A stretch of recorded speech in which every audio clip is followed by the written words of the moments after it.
Hi friends, good afternoon. இன்றைக்கி morning routine பார்த்திங்கன்னா morning எழுந்திரிச்சோடனே பீக்கு டூக்கியை பார்த்துட்டு ஆதிரி அப்பாவுக்கு இன்றைக்கி மோர் தான் வந்து காலையில் ட்ரிங்க்ஸ். ஸோ மோர் அடித்து கொடுத்துட்டு அதில் லைட்டாக பெப்பரை தூவி கொடுத்தாச்சு.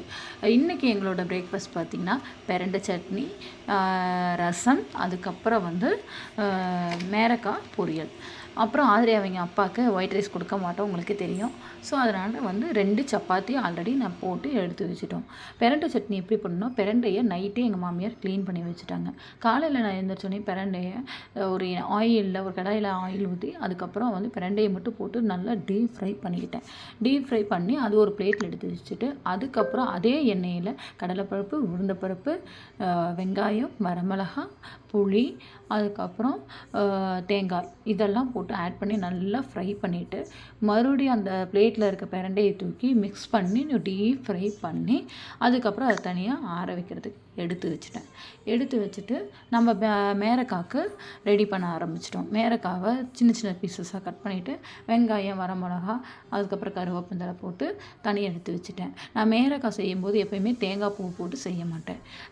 நிலக்கடலை இருக்குது பார்த்தீங்களா, பச்சை நிலக்கடலை எப்போயுமே எங்கள் வீட்டில் ஸ்டாக் இருக்கும். அந்த பச்சை நிலக்கடலையை எடுத்து கடாயில் நல்லா வதக்கி அதில் தோலெல்லாம் வந்து க்ளீன் பண்ணிவிட்டு மிக்சியில் பவுடர் பண்ணி வச்சுட்டேன். மேரக்காய் ஆஸ் யூஷுவல் நீங்கள் பொரியல் பண்ணுற மாதிரி ஆயில் விட்டு கடுகு, உளுந்தப்பருப்பெல்லாம் போட்டு வெங்காயம்லாம் போட்டு நல்லா வதக்கிட்டு காயும் போட்டு நல்லா டீப் ஃப்ரை பண்ணி வதக்கிட்டு அதுக்கப்புறம் வந்து காய் ஓரளவுக்கு வெந்துட்டு 90% வெந்ததுக்கப்புறம் அந்த நம்ம அரைச்சி வச்ச நிலக்கடலையை ஆட் பண்ணணும். கொஞ்சம் கொஞ்சமாக ஆட் பண்ணி நல்லா கலக்கி விட்டு நல்லா டீப் ஃப்ரை ஆகிற வரைக்கும் கலக்கி விட்டுட்டு அந்த ஆயில் வந்து பிரிஞ்சு தனியாக வரும் அந்த காயில்.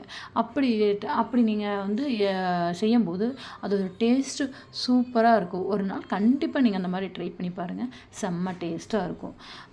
இந்த மேரக்காய் ப்ளஸ் சட்னியோட ஆதிரி அப்பாவுக்கு சப்பாத்தி கொடுத்தாச்சு. நாங்களும் ஒயிட் ரைஸ் எடுத்துக்கிட்டோம். கூட எங்களுக்கு வந்து ரசம் டிஃபால்ட்டாகவே நாங்கள் வச்சாச்சு. ஓகே ஃப்ரெண்ட்ஸ், நாளைக்கு இதே மாதிரி ஒரு வீடியோ பார்ப்போம். கண்டிப்பாக எங்கள் சேனலை சப்ஸ்கிரைப் பண்ணணும், லைக் பண்ணுங்கள், ஷேர் பண்ணுங்கள், மறக்காமல் பெல் பட்டனை அமுத்துங்க. அதே மாதிரி இன்றைக்கி ஆடி ஒன்றுனால எல்லாத்துக்கும் ஆடி ஒன்று வாழ்த்துக்கள். ஈவினிங் தேங்காய் சுடுற vlog கண்டிப்பாக நாங்கள் அப்லோட் பண்ணுறோம். Bye bye friends.